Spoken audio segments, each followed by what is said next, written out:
اور جو ایران نے بھی کہا کہ کوئی ٹینجبل آؤٹ کم نہیں ہوتا، صرف الفاظ اور وعدے ہوتے ہیں، اور وہ لگتا ہے کہ ایران کی بات کسی حد تک سچ بھی ہے. غزہ کے حوالے سے بھی الفاظ تھے، وعدے تھے، اور پھر کچھ بھی نہیں ہوا.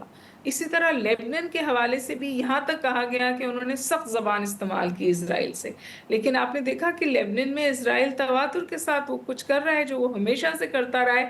الٹا امریکہ کی طرف سے یہ ریکویسٹ آئی، یا سمجھیے ایک حکم نامہ آیا، ریکویسٹ تو میں غلط لفظ استعمال کر رہی ہوں، کہ جی حزب اللہ حملے کرنا بند کرے تو اسرائیل حملے بند کرنا کرے گا. حزب اللہ تو ڈیفینسو پہ ہے نا جی، ایران پر تو جنگ انفلکٹ ہوئی ہے نا جی. اس جنگ کو جنہوں نے شروع کیا، اور اس میں بالخصوص جو اسرائیل کا کردار تھا، اس کا کوئی ذکر ہی نہیں آتا. اور میرا خیال ہے وہی سب سے بڑا امپیڈمنٹ ہے، کیونکہ یہ جو سپوائلر ہے سوٹو سے اسرائیل، جو وہ واحد ملک ہے جو جنگ بندی نہیں چاہتا، جو ایران کے ساتھ صورتحال کی بہتری نہیں چاہتا، وہ اپنا کردار لیبنن میں ادا کر رہا ہے اس چیز کے لیے، اور جو زیونسٹ لابی امریکہ میں ہے وہ بھی حتی الامکان یہ کوشش کر رہی ہے کہ کسی طرح اس صورتحال کو سبوٹاج کرے. اور پریزیڈنٹ ٹرمپ کے لیے سائن کرنا مشکل نہیں ہے. میرے خیال ہے پریزیڈنٹ ٹرمپ ان لابیز کے ہاتھوں ہوسٹیج ہیں. ٹھیک ہے، لیکن نما صاحبہ یہ جو پہلے بھی ہم یہ آپ بات کرتے رہے ہیں، یا مختلف پہلے بھی جو خبریں آتی رہی ہیں وہ یہی کہ ٹرمپ صاحب کو کوئی اتنی حمایت حاصل نہیں ہو سکی، بلکہ مخالفت وہ نیٹو ممالک ہوں یا امریکہ کے اندر سے بھی ہو. تو ابھی یہ جو ان کے بیانات ہیں کہ فوجی آپشن بھی موجود ہے، وہ حملہ بھی کریں گے، پہلے سے حملہ سخت ہوگا، تو ہم یہ کہہ سکتے ہیں کہ جتنی مخالفت کا سامنا ابھی ہے اس کے باوجود ٹرمپ صاحب کو اس کی فکر نہیں ہے، واقعی وہ حملہ کر سکتے ہیں، یا یہ ایک دباؤ بڑھانے کی کوشش ہے؟ لارجلی تو دباؤ بڑھانے کی کوشش ہے. وہ اسٹریٹجک ایمبیگوٹی کو ہمیشہ قائم رکھتے ہیں، ہارڈ پاور کو بھی ٹیبل پہ رکھتے ہیں، لیکن میرا خیال ہے کہ 5 دفعہ وہ سخت طاقت استعمال کرنے کی دھمکی دے چکے ہیں. ایک دفعہ انہوں نے کہا وہ پاکستان کی وجہ سے پیچھے ہٹ گئے، دوسری دفعہ انہوں نے کہا کہ وہ یو اے ای اور دیگر اتحادیوں کی وجہ سے سخت آپشن کی طرف سے پیچھے ہٹ گئے. لیکن اہم بات یہ ہے کہ جو ایران سے انٹیلیجنس رپورٹس امریکہ کے اپنے ادارے پیش کر رہے ہیں وہ اس طور ہیں کہ شاید جنگ میں جانا جو ہے وہ کوئی بہت اچھی آپشن نہیں ہے امریکہ کے لیے. ایک تو ویدر، کیونکہ ظاہر ہے اس وقت گراؤنڈ فورسز اتارنا بڑی سوسائڈل حماقت ہوگی. دوسرا یہ کہ جس طرح ایران نے یہ جو سمجھیے لل ان دا وار تھا، یا یہ جو سٹیٹس کو تھا، یا یہ so called faced cease fire تھا، اس کو استعمال کیا ہے اپنے آپ کو جنگی طور پر کلی فعال رکھنے کو. دیکھیے 2 چیزوں پہ اصولاً بات اٹکی ہوئی ہے. اٹ از وہ جو نیوکلیئر ڈسٹ ہے یا یورینیم ہے اور ہرمس ہے، دونوں پہ ایران نے فلیکسیبلٹی کا اظہار کیا ہے. لیکن ایران یہ کہتا ہے کہ آپ مجھے 60 دن کا وعدہ دیں کہ آپ میرے ساتھ دوبارہ وعدہ خلافی نہیں ہوگی، کیونکہ 2 دفعہ ہو چکی ہے. اور تیسری بات وہ کہتا ہے کہ میرے ایسٹس ریلیز کریں جو آپ نے معاشی طور پر مجھے مزید کرپل کیا ہے. 40 سال کی سینکشنز کے بعد آپ نے میرے اوپر ایک جنگ تھوپی، اس کی جو معاشی کاسٹ ہے وہ اب اس کا مداوع چاہتا ہے. وہاں پہ امریکہ آپ کو ہاں نہ بیچ میں کوئی بات کہتا ہوا نظر آتا ہے. اسینشلی جو میں نے آپ سے پہلے گزارش کی، ایسا لگتا ہے کہ پریزیڈنٹ ٹرمپ چاہتے ہوئے بھی اس ڈیل پہ سگنیچرز کر کے اس کو فائنل نہیں کر پا رہے، کیونکہ جو ہوسٹیج ہیں وہ شاید اسرائیل کی خواہشات کے، اور جو اندر ان کی کچھ ایسی لابیز ہیں جو ایران سے بہتر تعلقات نہیں چاہتی. یہاں تک کہ اگر میں اپنی بات اس پہ ختم کروں کہ اب لوگ یہ کہنے لگے ہیں کہ جو جے سی او پی میں اوباما کر گئے تھے وہ شاید اس سے بہت بہتر تھا جو شاید ٹرمپ اس ایم او یو کے بعد اچیو کر پائیں. ٹھیک ہے، لیکن یہ آپ نے دیکھا ہوگا کہ ٹرمپ صاحب نے جو سوشل میڈیا پر ان کی پوسٹ تھی، جو ان کا بیان سامنے آیا، اس میں بھی انہوں نے ایک اور بات کی جو کہ وہ پہلے بھی کر چکے ہیں ابراہیم اکارڈ کے حوالے سے. آپ سمجھتی ہیں کہ اس معاہدے پر دستخط کرنا جو ہے وہ کتنے مسلم ممالک ہیں جن کے لیے مشکلات پیدا ہو سکتی ہیں، اور یہ ابراہیم اکارڈ جو ہے وہ ان پاکستان سمیت آپ کے نزدیک کتنے ممالک ہیں جن کو مشکل میں ڈال سکتا ہے اور ان کے لیے یہ بڑا ایک امتحان ہوگا؟ دیکھیے میں مطلب معذرت کے ساتھ یہ بات بھی کہنی پڑ رہی ہے کہ آپ ٹرمپ کی خواہشات کو, ان کی وش لسٹ کو, یا وہ جو سو کالڈ احکام جاری کرتے ہیں اس کو کتنا سیریسلی لے سکتے ہیں. آپ کو یاد ہے نا کہ ہم سب نے, پاکستان بھی حصہ بنا تھا امن بورڈ, جو انہوں نے پیس بورڈ بنایا تھا غزہ میں, جی جی, اس کا کیا نتیجہ نکلے؟ آج سب سوال اٹھا رہے ہیں کہ بھئی کہاں ہے وہ, اس کے پاس تو 1% نہیں ہے ریکنسٹرکشن کا غزہ کے لیے, اور 70% سٹرپ اس کی جو ہے وہ اسرائیل کے قبضے میں. نہ تو اسرائیل پیچھے آیا ہٹا, نہ کوئی اسٹیبلائزیشن فورس آئی, نہ کوئی ریکنسٹرکشن کی بات ہوئی, تو ایک انیشیٹو آیا اور فزل آؤٹ ہو گیا.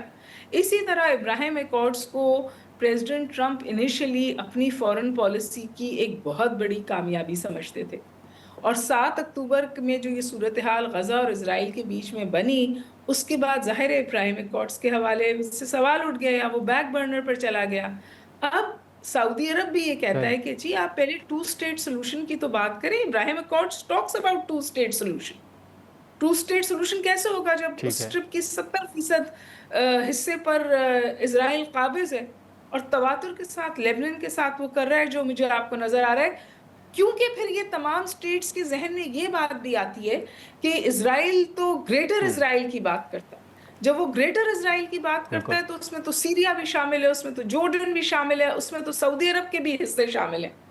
اور پھر اگر ایران آج اس کو کھٹک رہا ہے تو کل کا پاکستان بھی اتنا ہی کھٹکے گا, کیونکہ پاکستان بھی ایک مسلم نیوکلیئر سٹیٹ ہے.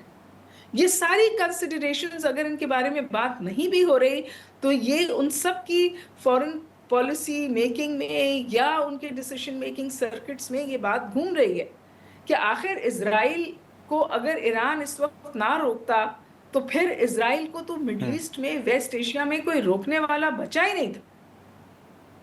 تو کیا سیکیورٹی آرکیٹیکچر جس طور چل رہا تھا اس طور چل سکتا ہے؟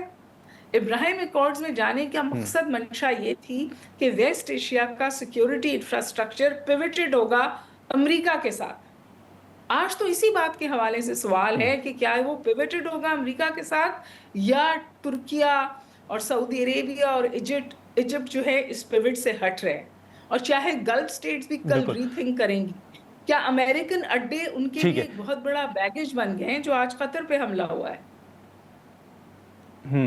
بالکل. لیکن عمر صاحبہ, اس میں جیسے ہم اسرائیل کے حوالے سے ڈے ون سے یہ بات کرتے بھی آ رہے ہیں کہ وہ ایک اسپوائلر کا کردار ادا کر رہے ہیں, فائدہ بھی اٹھا رہے ہیں اس وقت جو صورتحال ہے اس سے, لیکن پھر کیا ہم یہ بھی کہہ سکتے ہیں کہ جو معاہدہ ہو رہا ہے اسی میں نو ڈاؤٹ کہ کسی نہ کسی حد تک کہیں نہ کہیں اسرائیل جو ہے وہ رکاوٹیں پیدا بھی کر رہا ہے؟ تو آپ سمجھتی ہیں کہ کسی نہ کسی حد تک اسرائیل سے بات کرنی ہوگی, اور وہ پھر کون کرے گا؟ پریزیڈنٹ ٹرمپ کریں گے, یا آپ سمجھتی ہیں کہ کسی اور ملک کو انٹروین کرنا پڑے گا؟ میرا نہیں خیال کہ امریکہ کے علاوہ کوئی اسرائیل کو تھوڑا بہت ریسٹرین کر سکتا ہے. اور یہ جو صورتحال ہے کہ جنگ رکی ہوئی ہے لیکن جنگ نہیں بھی رکی ہوئی اور سٹیٹس کو ہے, اس کنفیوژن کا, اس سٹیٹس کو کا فائدہ اٹھاتا ہے اسرائیل. وہ سب کچھ کرنے میں جو کرنا چاہتا ہے وہ لیبنان میں اور کسی حد تک غزہ میں بھی. غزہ کی تو بات ہی ہونا ختم ہو گئی نا, لیکن غزہ کا دکھ, غزہ کی بھوک, غزہ کی بیماری, غزہ کی سفرنگ کم نہیں ہوئی ہے. اور اسرائیل کو یہ جو اس وقت ایک گومگو کی صورتحال ہے, یہ اسرائیل کو سوٹ کرتی ہے کیونکہ وہ اس کو استعمال کر رہا ہے اپنے ایجنڈے کو آگے لے جانے میں. سوال یہ ہے کہ کیا امریکہ اس کا حصہ ہے؟ کیا امریکہ اس کا حصہ ہوتے ہوئے وہ نہیں ایم او یو نہیں سائن کر رہا جس سے یہ صورتحال قدر کرسٹلائز ہو کر کلیئر ہو سکتی ہے؟ اس حد تک کہ اب ایک سٹیٹمنٹ یہ بھی آیا کہ جی اسٹریٹ آف ہرمز تو یو این کھلوائے. یو این نے اب تک کچھ نہیں کیا, یہ ان کے وار منسٹر نے کل بات کی. آل آف اے سڈن جب آپ نے اس پوری صورتحال میں, مڈل ایسٹرن کرائسس میں, یو این کو اگر میں یہ لفظ استعمال کر لوں غیر پارلیمانی ہے کہ منہ تک نہیں لگایا, اب آپ کو اپنی ضرورت کے لیے سلیکٹیولی یو این یاد آ گیا جب آپ ہرمز سے ایران کو ٹس سے مس نہیں کرا سکے. تو ایسا لگتا ہے کہ امریکہ کے پاس بھی آپشنز ختم ہو گئی ہیں, اور ایران جو ہے وہ اپنے کارڈز بہت اچھے کھیل رہا ہے, اور ایران کسی جلدی میں بھی نظر نہیں آتا اگریمنٹ پہ جانے کے حوالے سے. بالکل، چلیں چلیں ٹھیک ہے ہما صاحبہ، بہت شکریہ آپ نے وقت نکالا، تھینک یو سو مچ۔ ہما بقائی صاحبہ کی گفتگو آپ نے سنی۔ اب یہی جو ہم بات کر رہے تھے کہ پہلے بھی یہ خبریں آئیں کہ ہم معاہدے کے قریب ہیں اور جلد معاہدہ بھی ہوگا، لیکن اس کے بعد ہم نے دیکھا کہ اس میں اب تاخیر بھی نظر آ رہی ہے، مذاکرات بھی تعطل کا شکار ہیں اور سخت بیانات ماضی کی طرح ایک مرتبہ پھر آ رہے ہیں، لیکن سفارتی سطح پر کوششیں جاری ہیں اور اس میں پاکستان کا ایک اہم رول ہے۔ اب دیکھنا یہ ہوگا کہ اس میں کیا پیش رفت سامنے آتی ہے۔ ہم یہاں پر ایک مختصر سا بریک لیں گے اور بریک کے بعد جیسے ہم نے ذکر کیا کہ ملک کے اندر جو سیاسی ایشوز ہیں، جو حکومت بجٹ پیش کرنے جا رہی ہے، پھر گلگت بلتستان میں انتخابات ہیں، کشمیر کے اندر انتخابات جو ہیں، اس حوالے سے ہم گفتگو کریں گے۔ پروگرام میں ایک بار پھر خوش آمدید ناظرین۔ ہما بقائی صاحبہ کی گفتگو آپ نے سنی اور بریک سے پہلے جیسے ہم ذکر کر رہے تھے کہ اب حکومت بجٹ بھی پیش کرنے جا رہی اور ساتھ ہی ساتھ جو ریلیف کے حوالے سے کچھ وزراء کے بیانات آ رہے ہیں کہ شاید عوام کو ریلیف دینا تھوڑا مشکل ہوگا، کیونکہ اس وقت جو حالات ہیں خطے کے اندر پوری دنیا میں، اور اسی کے ساتھ ساتھ جو آئی ایم ایف کی نئی شرائط کا بھی ذکر ہو رہا ہے، آئینی ترمیم کے حوالے سے بھی باتیں ہو رہی تھیں، جس پر بلاول صاحب نے پہلے بھی یہ بات کی ہے کہ حکومت نے ان سے ابھی کوئی رابطہ نہیں کیا۔ پھر پی ٹی آئی نے یہ کہا ہے کہ وہ اگر حکومت کا رویہ درست نہ ہوا تو وہ سسٹم سے الگ ہو جائیں گے۔ شرمیلا فاروقی صاحبہ اور ناصر بٹ صاحب سینیٹر ہیں، ایم این اے ہیں، شرمیلا فاروقی صاحبہ وہ ہمارے ساتھ موجود ہیں، ان سے ہم گفتگو کرتے ہیں۔ شرمیلا صاحبہ آپ کا سب سے پہلے تو آپ کا، اور بٹ صاحب آپ کا بہت شکریہ، آپ نے وقت نکالا۔ شرمیلا صاحبہ آپ سے ہم گفتگو کا آغاز کرتے ہیں کہ اس وقت جو بجٹ پر سب کی نظریں ہیں اور یقیناً آپ کی پیپلز پارٹی کی تجاویز بھی ہوں گی، لیکن بجٹ سے پہلے ہی حکومت کا یہ موقف ضرور آ رہا ہے کہ شاید عوام کو ریلیف دینا مشکل ہوگا۔ اب آپ کو کس طرح کا بجٹ نظر آ رہا ہے، اور یہ کہ جو آئی ایم ایف کی شرائط کے حوالے سے بھی کچھ خبریں سامنے آ رہی ہیں کہ 11 نئی شرائط ہیں، آپ کس طرح دیکھ رہی ہیں؟ جی بہت شکریہ صاحب۔ دیکھیے پہلی بات تو یہ ہے کہ حکومت اس بات کا بہانہ لے کے ہر سال عوام کو ریلیف دینے سے قاصر رہتی ہے کہ یہ آئی ایم ایف کی ڈکٹیٹڈ بجٹ ہے اور آئی ایم ایف کی شرائط کے اوپر جی بنا ہے، اور ہمارے پاس کوئی فسکل سپیس نہیں ہے کہ ہم عوام کو کوئی ریلیف دیں۔ دیکھیے آئی ایم ایف نے یہ تو نہیں کہا نا ٹھیک ہے، کہ آپ اپنی ڈسکوز کی انیفیشنسیز کم نہ کریں، آئی ایم ایف نے یہ تو نہیں کہا کہ آپ ایف بی آر کے اندر جو کرپشن ہے اس کا خاتمہ نہ کریں، آئی ایم ایف نے یہ تو نہیں کہا نا کہ آپ بالکل کی جو اسٹیٹ اونڈ انٹرپرائزز ہیں جو لاس میں جاری ہیں آپ ان کو کریکٹ نہ کریں۔ تو یہ تو چیزیں آپ نے کرنی ہیں۔ جی جب آپ یہاں سے آپ کی فسکل بلیڈ ہو رہی ہے تو پھر آپ یہ کرتے ہیں کہ وہ پیسے جمع کر کے اس کو کور کرنے کے لیے عوام پہ مزید ٹیکسز کا بوجھ لگاتے ہیں، ٹھیک ہے۔ آئی ایم ایف جی کا مقصد اور بالکل مطلب یہ ہوتا ہے کیونکہ انہوں نے قرضہ دیا ہے تو آپ اپنی فسکل سپیس کو بہتر کریں، اپنی فسکل مینجمنٹ کو بہتر کریں، تاکہ جو آپ کے ملک کے اندر جو آپ مقروض ہیں وہ قرضہ بھی واپس کریں، اس کا انٹرسٹ بھی واپس کریں اور درستگی کی جانب جائیں، ریفارمز کی جانب جائیں۔ اب اگر آپ وہ نہیں کر پاتے تو پھر آپ جی پی ڈی ایل لگا دیتے ہیں، کیونکہ ڈائریکٹلی وہ جو ہے وہ فیڈرل گورنمنٹ کی کٹی میں جاتا ہے، صوبوں میں بھی وہ ٹیکس تقسیم نہیں ہوتا، حالانکہ وہ پیٹرول کا ٹیکس ہے۔ اب بات یہ ہے کہ صحیح یہ جو حکومت اس وقت کہہ رہی ہے کہ ہم عوام کو ریلیف نہیں دے پائیں گے، تو ریلیف دینا ہے، عوام کو ریلیف دینا پڑے گا۔ اٹس اے پولیٹیکل جی گورنمنٹ، اور پولیٹیکل گورنمنٹس کا کام جی یہ ہوتا ہے کہ وہ جب بھی بجٹ بنائیں تو وہ عوام کو ریلیف دیں، کیونکہ ہر سال عوام منتظر ہوتی ہے کہ بجٹ آئے گا تو کہیں نہ کہیں کوئی ریلیف ملے گا۔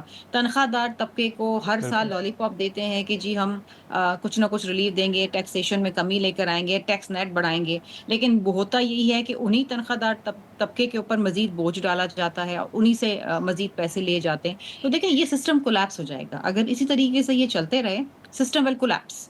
اور اس کے بعد اس اچھا ملک کے اندر جس طرح پہلے کئی سالوں میں جو پروفیشنلز ہیں، تنخواہ دار جو طبقہ ہے، جو آئی ٹی پروفیشنلز ہیں، دیگر پروفیشنلز ہیں، ڈاکٹرز ہیں، سرجنز ہیں، ملک چھوڑ کے جا رہے ہیں، کیونکہ آپ ٹیکسیشن کی بوجھ کے تلے ان کو دبا کے آپ نے ان کا گلا گھونٹ دیا ہے اور فیسلٹیز کچھ نہیں ہے۔ سو یہ بہانہ نہیں چل سکتا، اور نہ ہی یہ عوام یہ بہانے کو اب یہ اس کو ایکسیپٹ کرے گی کہ جی آئی ایم ایف کی طرف سے یہ شرائط ہیں تو ہم کوئی ریلیف نہیں دے سکتے۔ اب جو 11 شرائط ہیں یا 12 بالکل شرائط اچھا ہیں 6، وہ ہمیں نہیں پتا، وی ڈونٹ نو، ہم سے ہاں ڈسکس نہیں ہوا ہے۔ ہاں ٹھیک ہے، پیپلز پارٹی سے نہیں ہوا ڈسکشنز ہو رہی ہیں، اور پیپلز پارٹی تو ظاہری بات ہے یہی کہے گی اور یہی کہہ رہی ہے کہ آپ ٹیکسیشن کے اندر کمی لے کر آئیں اور ٹیکسیشن کے نیٹ کو بڑھائیں. جو ٹریڈرز نہیں آ رہے بالکل ٹیکسیشن کی نیٹ میں ٹھیک، ان کو لے کر آئیں, تنخواہ دار طبقے کو ریلیف دیں. ان کو لے کر آئیں. ٹھیک باتیں ہے چل رہی ہیں بالکل. ہم سولر پینل بٹ پر صاحب سے ٹیکسیشن شرمیلا کی. صاحبہ بات کرتے ہیں. بٹ صاحب اب یہ جو شرمیلا صاحبہ نے جیسے بات کی کہ ظاہر ہے سیاسی حکومت ہے اور عوام کو ریلیف دینا ہوگا, اور یہ بجٹ آنے سے پہلے ہی, بجٹ پیش ہونے سے بلکہ پہلے ہی یہ امپریشن دیا جا رہا ہے کہ کوئی ریلیف دینا ممکن نہیں ہوگا, اور جیسے شرمیلا صاحبہ نے کہا کہ لوگ ملک چھوڑ کر جا رہے ہیں اور اگر یہی اسی طرح چلتا رہا تو یہ پھر سسٹم نہیں چل سکے گا. آپ واقعی سمجھتے ہیں کہ یہ بجٹ میں کوئی ریلیف نہیں ہوگا, اور شرمیلا صاحبہ کی بات سے آپ اتفاق کرتے ہیں کہ اگر یہی چلتا رہا تو پھر یہ سسٹم جو ہے وہ کلیپس کر جائے گا؟ بسم اللہ الرحمن الرحیم. یہ شرمیلا میری بہن میرا خیال ہے یہ پیپلز پارٹی سے ہے نا؟ جی جی. اچھا, تو حکومت میں صدر پیپلز پارٹی کے ہیں, اپنا چیئرمین سینٹ بھی پیپلز پارٹی کے ہیں, گورنر پنجاب پیپلز پارٹی کے ہیں, تو ہم تو سب اکٹھے ہیں. جیسے 26 جس طرح میری بہن فرما رہی ہیں 26 ترمیم میں جب ہم سٹک ہو گئے تھا تو آپ کو پتہ ہے آپ بلاول بھٹو صاحب نے بڑا اس میں کردار ادا کیا تھا, اور انہوں نے کہا تھا کہ جی میں مولانا صاحب کو بھی راضی کرتا ہوں, اپوزیشن کو بھی. تو ہم نے کہا ٹھیک ہے, ہم نے اکٹھے مل کے یہ سارا کچھ کیا 26. اب میرا خیال ہے جتنی جی باتیں پیپلز پارٹی کو پتہ ہے اتنی ہمیں بھی پتہ ہے کہ آئی ایم ایف کی کتنی سخت شرائط ہیں. تو اگر ان کے پاس کوئی اچھا فارمولہ ہے تو یہ ضرور ہمارے ساتھ ہیں, حکومت میں ہے, تو ہمیں وہ بتائیں, ہم اس پہ چلیں گے. ہمارا تو کام ہے عوام کو ریلیف دینا. آئی ایم ایف بیچ میں رکاوٹ ہے بالکل, اس میں کوئی شک نہیں, لیکن ہم جو حکومت میں جماعت میں جتنی ہم شامل ہیں جماعتیں, ہمارا فرض ہے ایک دوسرے کے ساتھ ہم پہلے بات کرتے ہیں, مشورہ کرتے ہیں, جس میں ہم دونوں کا یا سب سیاسی جماعتیں جو حکومت میں ہیں جب وہ شامل اتفاق کرتی ہیں تو پھر آگے بات بڑھتی ہے. یہ بڑی اچھی بات میری بہن بتا رہی ہے, تو اگر ان کے پاس کوئی فارمولہ ہے تو ہمیں ضرور بتائیں. ٹھیک ہے, لیکن سر پہلے بھی بٹ صاحب آپ نے جیسے 26ویں ترمیم کا ذکر کیا, تو اب یہ بجٹ کا معاملہ ہو یا دیگر ایشوز ہو, پیپلز پارٹی تو ابھی تک یہی کہہ رہی کہ حکومت نے ہم سے رابطہ نہیں کیا یا حکومت نے ہمیں نہیں بتائیں. جیسے 26ویں آئینی ترمیم کا آپ نے ذکر کیا, تو ابھی 28ویں آئینی ترمیم کے حوالے سے بھی باتیں ہو رہی ہیں. آپ سمجھتے ہیں کہ جو این ایف سی ہے, جو صوبوں کے حوالے سے بات ہو رہی ہے, اس پر پیپلز پارٹی آپ کی جو اتحادی ہے یہ فلیکسیبلٹی شو کرے گی, رضامند ہو جائے گی یا پہلے کی طرح؟ دیکھیں ابھی تو 28ویں ترمیم نہیں آ رہی, جب آئے گی تو ہم حکومتی جو جماعتیں ہیں پہلے آپس میں بیٹھ میں ہم اتفاق کریں گے, جس میں ہم اتفاق کریں گے وہی جی ترمیم آئے گی. 26ویں بھی ایسے آئی, 27ویں بھی ایسے آئی, 28ویں بھی ایسے آئے گی. اگر ہمارے جو ہم اتحادی ہیں آپس میں, حکومتی اتحادی جو ہیں جماعتیں, اگر ہمیں اتفاق نہیں ہوگا تو 28ویں ترمیم آگے نہیں آئے گی. اور جب آئے گی تو وہ دو تائی اکثریت سے اس وہ جو ہے وہ آئے گی, اسمبلی میں ہم لائیں گے, 2/3 میجارٹی کے پاس ساتھ ہی جو ہے ترمیم پاس ہوتی ہے. تو ہم سیاسی جماعتیں ہیں, ہم اکٹھے ہیں جو حکومت میں ہیں, ہم جو بھی کام کریں گے مل کر ہی کریں گے. اچھا بٹ صاحب مختصراً ایک چیز بتائیے گا, پھر میں شرمیلا صاحبہ کا بھی پوائنٹ لے لیتا ہوں. یہ جو 26ویں اور 27ویں آئینی ترمیم میں تو چلیں پیپلز پارٹی نے اپنی تجاویز دیں بھی, اور بلاول صاحب نے بھی کہا کہ ہم نے یہ باتیں حکومت سے منوا لی ہیں, لیکن جو 28ویں آئینی ترمیم ہے اس میں تو آپ مجھ سے بہتر جانتے ہیں کہ این ایف سی کے حوالے سے پیپلز پارٹی کا ایک موقف ہے, وہ اس پہ اسٹینڈ بھی کرتے ہیں, کہتے بھی ہیں. تو آپ سمجھتے ہیں کہ اس پر پیپلز پارٹی لچک دکھائے گی؟ دیکھیں میں آپ کو پھر ایک بات کہہ رہا ہوں کہ ہم جو اتحادی جماعتیں ہیں, پھر یہ جو کوئی بھی ترمیم ہاں پاس ہوتی ہے 2/3 اکثریت ہوتی ہے, نمبر پورے ہوتے ہیں تو پاس ہوتی ہے. ہم جو جماعتیں ہیں اپنی حکومت میں, ہم نے سب مل کے پہلے آپس میں مشورہ کر رہا ہے, جس چیز پہ اتفاق ہوگا وہی جو ہے وہ ترمیم آگے آئے وہی ہے. گی. 28ویں ترمیم بھی اگر آئی تو ہم پیپلز پارٹی, مسلم لیگ نون, ایم کیو, ہم سب نے مل کے بیٹھ کے کوئی چیزوں پہ اتفاق ہو جاتا ہے, کسی پہ نہیں ہوتا. جیسے 26ویں میں کچھ چیزیں تھیں وہ 27ویں میں آ گئی, 27ویں ترمیم آئی تو 28ویں میں اس کو کہا کہ کر لیں گے. اگر 28ویں میں کچھ چیزیں رہیں گی تو وہ 29ویں ترمیم آ گئی. ترمیم جو ہے نا ایک پارلیمنٹ کا حق ہے, اس کو کوئی لے نہیں سکتا کہ آپ نے 28ویں لائیں, 29ویں لائیں, 30ویں لائیں, لیکن جو بھی آئے گی مل کے حکومت کے ساتھ جو اتحادی جماعتیں ان سے بالکل. مل کے بیٹھ کے کہ جس پہ اتفاق ہوگا وہی ہوگا. ناظرین یہاں پر ایک مختصر سا بریک لیتے ہیں, اور بریک کے بعد ہم گفتگو کو آگے بڑھاتے ہیں. پروگرام میں ایک بار پھر خوش آمدید. شرمیلا صاحبہ, بٹ صاحب کی بات بھی آپ نے سنی اور پہلے بھی حکومت نے یہی کہا ہے کہ شاید یہ جو بھی اس وقت بلز ہوں یا جو قانون سازی کے حوالے سے فیصلے ہوں یا ایون جو بجٹ آ رہا ہے اس حوالے سے پیپلز پارٹی کو اعتماد میں لیا جا رہا ہے. بلاول صاحب نے حال ہی میں کہا کہ 28ویں آئینی ترمیم کی باتیں تو ہو رہی ہیں لیکن حکومت نے ان سے رابطہ نہیں کیا. آپ اب کیونکہ رکن قومی اسمبلی ہیں, آبویسلی حکومت کے جو لوگ ہیں ایم این ایز ہیں ان سے آپ کی ملاقاتیں بھی ہوتی ہیں, ایوان کے اندر بھی لابیز میں. یہ کچھ وزراء تو یہ کہہ رہے ہیں کہ 28ویں آئینی ترمیم آ رہی ہے اور بہت جلد آئے گی, کچھ لوگ یہ کہہ رہے ہیں کہ نہیں ابھی اس پر گفتگو کا آغاز نہیں ہوا. پارلیمنٹ کے اندر آپ نے کیا محسوس کیا ہے, حکومت کا ارادہ آپ کو کیا نظر آ رہا ہے؟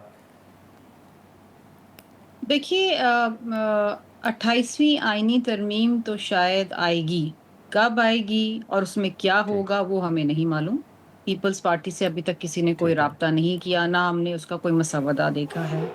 میں کل بھی کہیں طارق فضل چودھری صاحب کو سن رہی تھی, انہوں نے کہا کہ 28ویں ترمیم آئے گی, جو چیزیں 27ویں ترمیم میں رہ گئیں وہ 28ویں میں ہم نے لانے ہیں. تو یہ تو میرا خیال ہے کہ حکومت کی طرف سے طے ہے کہ وہ آنی ہے. کب آنی ہے, اس میں کیا ہونا ہے, وہ پیپلز پارٹی سے ابھی تک شیئر نہیں ہوا, تو اس کے اوپر میں کوئی تبصرہ نہیں کر سکتی. لیکن دوسری چیز, ابھی بٹ صاحب ہیں, میرے سینئر ہیں, میرے بڑے ہیں, میرے بزرگ ہیں. میں یہ ضرور جانتی ہوں کہ اس وقت جو بجٹ بنا رہے ہیں وہ پی ایم ایل این کے وزیر خزانہ صاحب بنا رہے ہیں, اور بجٹ بنانے کا کام, اور انہوں نے اس دفعہ یہ کیا ہے کہ ایف بی آر سے یہ اختیارات لے کے ایک الگ سے ٹیکس پالیسی آفس بنایا ہے جو بجٹ بنائے گا. جو ایف بی آر ہے وہ بجٹ نہیں بنا رہا. ایف بی آر کو اب صرف رکھ دیا ہے کہ آپ نے ٹیکس کی وصولی کرنی ہے, جس کے اندر وہ مسلسل کئی سالوں سے فیل ہو رہے ہیں اور اس سال بھی فیل ہو گئے ہیں. اب وہ ٹیکس پالیسی آفس کیا بجٹ بناتا ہے, کیا کرتا ہے, وہ بالکل اینڈ میں آ کے پیپلز پارٹی سے ابھی 1-2 دن پہلے جو ہے وہ شیئر کیا گیا ہے. اب پیپلز پارٹی اس کے اوپر اپنی جو ان پٹ ہے وہ دی گئی. اب اس کو کس حد تک وہ ایکسیپٹ کرتے ہیں نہیں کرتے, ہم تو کوشش کریں گے. ہم نے پچھلے سال بھی کوشش کی اور اس سے پچھلے سال بھی کوشش کی, اور ہم نے یہی کوشش کی کہ عوام کو کہیں نہ کہیں جہاں پر زیادتی ہو رہی تھی وہاں پر ہم عوام کو ریلیف دینے کی کوشش کریں. ہم کمیٹیز میں بھی کوشش کرتے ہیں, لیکن بات یہ ہے کہ آئی ایم ایف سے نیگوشیٹ کرنا یہ ان کا کام ہے, یہ پیپلز پارٹی کا کام نہیں ہے. ہم تو اس پوزیشن میں نہیں ہے, نہ ہم کابینہ کا حصہ ہیں. کس حد تک پی ایم ایل این کی جو ٹیم ہے فائنانس کی وہ نیگوشیٹ کرتی ہے یا نہیں کرتی, وہ تو اب دیکھنے کی بات ہے. کیونکہ میں نے آپ کو کہا نا کہ یہ کہہ دینا کہ ہر چیز آئی ایم ایف کی شرائط کے اوپر, تو آئی ایم ایف نے تو کہا ہے کہ آپ ریفارمز لے کر آئیں, آپ اسٹرکچرل ریفارمز لے کر آئیں. ہم پہلے دن سے یہ باتیں سن رہے ہیں وزیر خزانہ سے, لیکن وہ اسٹرکچرل ریفارمز ہمیں نظر نہیں آئے, ماں سوائے اس کے کہ آپ نے پی آئی اے جو ہے وہ پرائیویٹائز کر دیا. باقی تو آپ کے ڈسکو سارے پڑے ہوئے ہیں, آپ کے بینکس پڑے ہوئے ہیں جو آپ نے پرائیویٹائز کرنے تھے, اس میں آپ ان کو ان کی نشکاری کرنے میں ناکام رہے ہیں. آپ اپنے سرکولر ڈیٹ 5.1 ٹریلین کھرب روپے 500 بلین روپیز کا سرکولر ڈیٹ ہے صرف انرجی سیکٹر کے اندر, اور یہ بڑھتا چلا جا رہا ہے. اس کو آپ کم کرنے میں ناکام, آپ کے گردشی قرضے آپ کے سر پہ آ گئے. اب وہ گردشی قرضوں کو فائنانس کرنے کے لیے آپ مزید ٹیکس پہ ٹیکس لگائے جا رہے ہیں عوام کے اوپر. سب سے آسان ٹیکس ہوتا ہے پیٹرولیم ڈیولپمنٹ لیوی, کیونکہ ڈائریکٹلی وہ فیڈرل گورنمنٹ کی کٹی میں جاتا ہے, آپ کو صوبوں کے ساتھ بھی شیئر نہیں کرنا. تو دیکھیے اس قسم کا یہ نظام نہیں چل پائے گا, اس قسم کا نظام نہیں چل پائے گا. اگر آپ سے نہیں چلتی تو آپ چھوڑ دیں, کسی اور پروفیشنل کو لے کر آئیں. لیکن یہ کہہ دینا کہ جی آپ کے پاس کوئی بہتر تجاویز ہو تو آپ بتائیں. آپ تو باہر سے اتنے بڑے پروفیشنل ایچ بی ایل سے اٹھا کے وزیر خزانہ کو لے کر آئیں, تو ان کی کیا کارکردگی ہے؟ اب تو اخباروں میں اور تجزیہ کار بات کر رہے ہیں کہ یہ بھی وزیر خزانہ فیل ہو چکے ہیں. یہ ہم نہیں کہہ رہے, یہ جو انڈیپینڈنٹ جو اینالسٹ ہیں وہ بات کر رہے ہیں. تو ہمیں تو تکلیف ہوتی ہے, آپ کو بھی لگتا ہے؟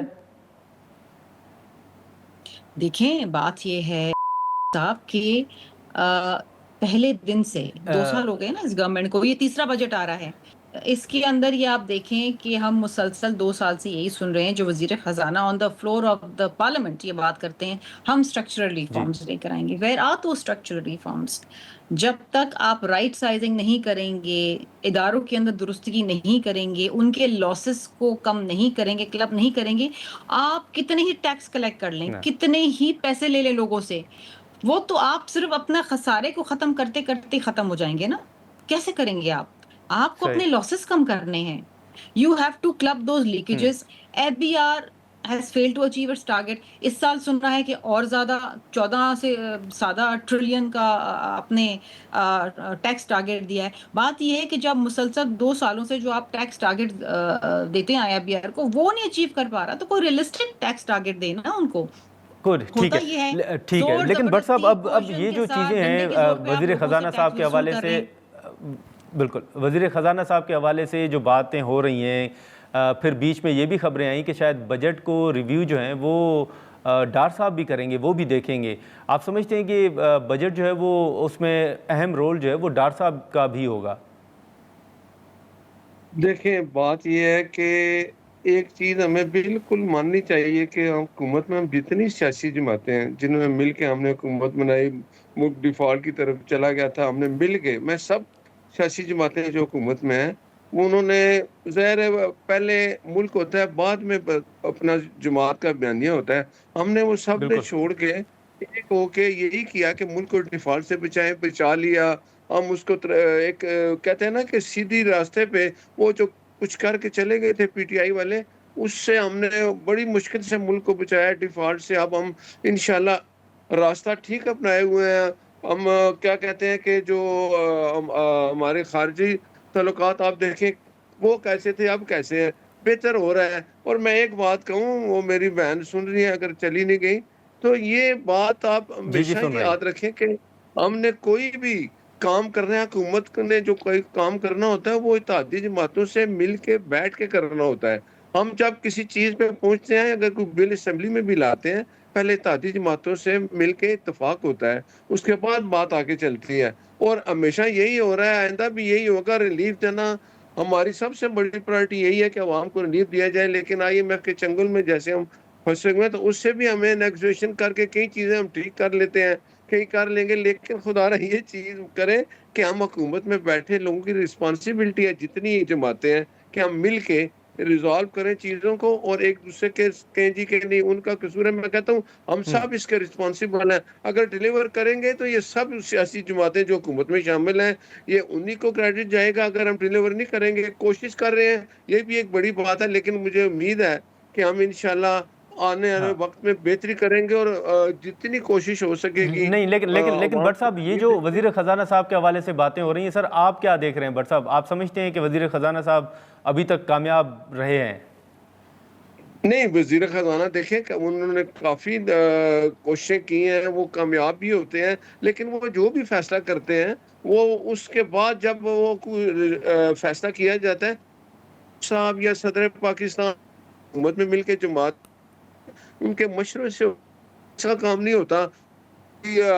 خود ہم آپ کو اسی لیے دی اس چیز میں سٹک ہو جاتے تو پھر سیاسی جماعت مل کے جو بہتر سمجھتے ہیں رائے دے عمل بھی کرتے ہیں. اس لیے میں نے 26ویں ترمیم کی تھی, ابھی 28ویں نہیں آ رہی, مجھے نہیں ابھی پتہ آ رہی ہے. جب آئے گی آپ کو برملا کہہ رہا ہوں, سب سے پہلے ہم نے اتحادی جماعتوں کے وہ جو 28ویں ترمیم آئے گی اس پہ آپس میں مشورہ کرنا ہے جس پہ ہم سب کا اتفاق ہوگا, تو اسی صورت میں 28ویں ترمیم آئے گی. ناظرین یہاں پر ایک مختصر سا بریک لیتے ہیں اور بریک کے بعد ہم گفتگو کو آگے بڑھاتے ہیں.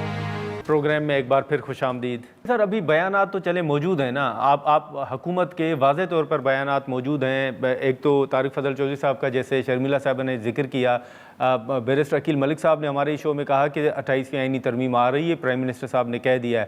اور دوسرا پھر آپ لوگوں کے بیانات بھی ہیں NFC کے حوالے سے, صوبوں کے حوالے سے, بیچ میں کراچی کے حوالے سے کچھ بیانات بھی آئے. پھر سب سے ایک ایشو یہ بھی تھا کہ جو BISP ہے بے نظیر انکم سپورٹ پروگرام, اس حوالے سے بھی تو حکومت کے اندر ایک رائے پائی جاتی ہے کہ یہ صوبائی سبجیکٹ ہے, یہ صوبوں کے پاس ہونا چاہیے, اس کو ختم کرنا چاہیے.